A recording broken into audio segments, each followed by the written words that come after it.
Before 9/11, he was a senior agent on the joint FBI-CIA Al-Qaeda task force. I, as an investigator, would not want these people to have left. I think in the case of the bin Laden family, I think it would have been prudent. Hand the subpoenas out, have them come in, get on the record. You know, get on the record. That's the proper procedure. Yeah.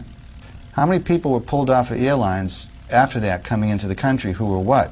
They were from the Middle East, or they fit a very general picture. We held hundreds of and weeks and months at a time. Did the authorities do anything when the bin Ladens tried to leave the country? No, they were identified at the airport. They looked at their passports, and they were identified. Well, that's what would happen to you or I if we were leaving the country. Exactly. So a little interview, check the passport, what else? Nothing.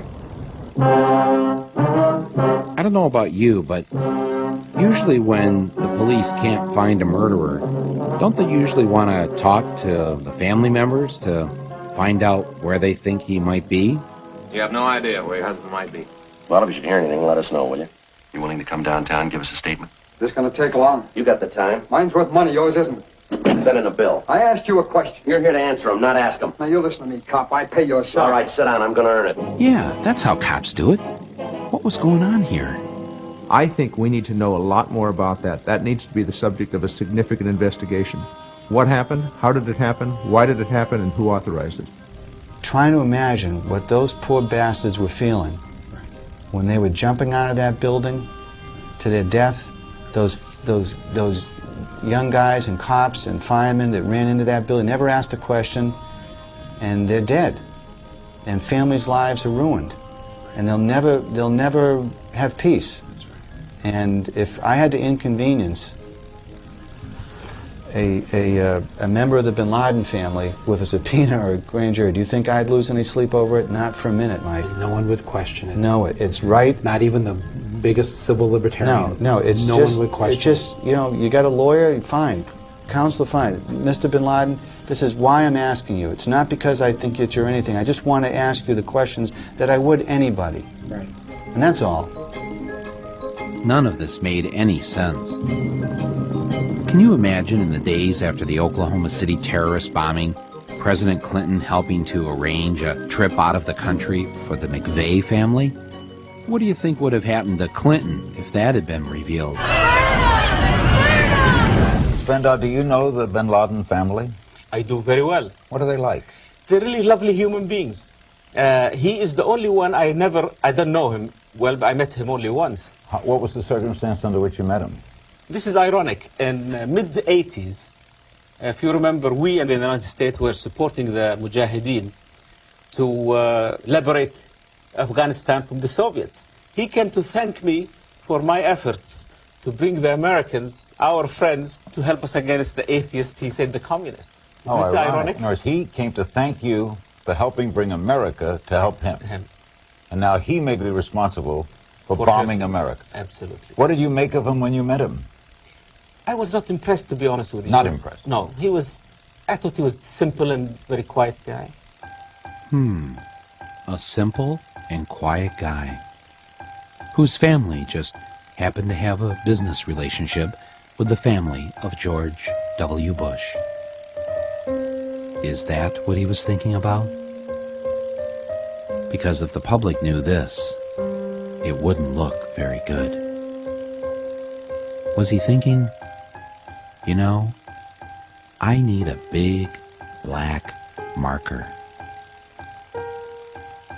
In early 2004, in a speech during the New Hampshire primary, I called George W. Bush a deserter from his time in the Texas Air National Guard. In response, the White House released his military records in the hopes of disproving the charge. What Bush didn't know is that I already had a copy of his military records, uncensored, obtained in the year 2000. And there is one glaring difference between the records released in 2000 and those he released in 2004. A name had been blacked out. In 1972, 2 airmen were suspended for failing to take their medical examination. One was George W. Bush. And and the other was James R. Bath. In 2000, the documents show both names. But in 2004, Bush and the White House had Bath's name blacked out. Why didn't Bush want the press and the public to see Bath's name on his military records? Perhaps he was worried that the American people would find out that at one time James R. Bath was the Texas money manager for the Bin Ladens. Bush and Bath had become good friends when they both served in the Texas Air National Guard. After they were discharged, when Bush's dad was head of the CIA, Bath opened up his own aviation business after selling a plane to a man by the name of Salam bin Laden, heir to the second largest fortune in Saudi Arabia, the Saudi bin Laden Group. W at that time was just starting off in the world as a businessman. Because he's a guy who's always tried to emulate his father, he decided to go into the oil business. He founded an oil company, a drilling company out in West Texas called Arbusto, which was very, very good at drilling dry holes that nothing came out of. But the question has always been, where did this money come from? Now, his dad was rich. His dad could have done this for him, but his dad didn't do this for him. There's no indication that Daddy wrote a check to start him off in this company. So where did George W. Bush get his money? I'm George Bush. One person who did invest in him was James R. Bath. Bush's good friend, James Bath, was hired by the bin Laden family to manage their money in Texas and invest in businesses. And James Bath himself, in turn, invested in George W. Bush. Bush ran Arbusto into the ground, as he did every other company he was involved in, until finally one of his companies was bought by Harken Energy, and they gave him a seat on their board.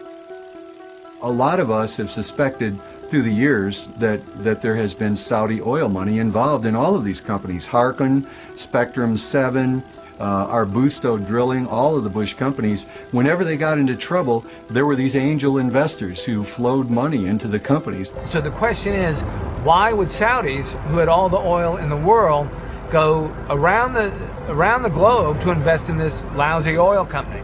And the thing is, it had one big asset. Harken had one thing going for it, which is that George W. Bush was on its board of directors at a time when his father was president of the United States. When you're the president's son and you've got unlimited access combined with some credentials from a prior campaign, in Washington, D.C., people tend to respect that. I mean, access is power. And I can find my dad and talk to him any time of the day. Yes, it helps to be the president's son, especially when you're being investigated by the Securities and Exchange Commission. In 1990, when Mr. Bush was a director of Harken Energy, he received this memo from company lawyers, warning directors not to sell stock if they had unfavorable information about the company. 1 week later, he sold $848,000 worth of Harken stock. 2 months later, Harken announced losses of more than $23 million. The James Baker law partner who helped Bush beat the rap from the SEC was a man by the name of Robert Jordan, who, when George W. became president, was appointed ambassador to Saudi Arabia. After the Harken debacle, the friends of Bush's dad got him a seat on another board of a company owned by the Carlyle Group. We wanted to look at which companies actually gained from September 11th. Turned up this company, Carlyle Group. The Carlyle Group is a multinational conglomerate that invests in heavily government-regulated industries like telecommunications, healthcare, and particularly defense. Both George W. Bush and George H.W. Bush worked for the Carlyle Group, the same company that counted the bin Laden family among its investors. Carlyle Group was holding its annual investor conference on the morning of September 11th in the Ritz-Carlton Hotel in Washington, D.C. At that meeting were all of the Carlyle regulars. James Baker, likely John Major, definitely George H.W. Bush, though he left the morning of September 11th.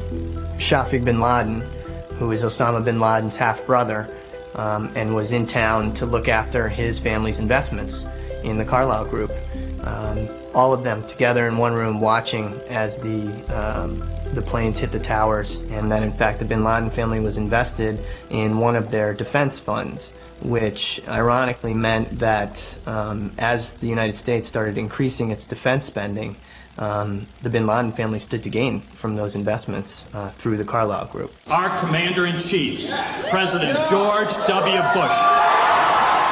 With all the weapons companies it owned, the Carlyle Group was, in essence, the 11th largest defense contractor in the United States. Thanks a lot.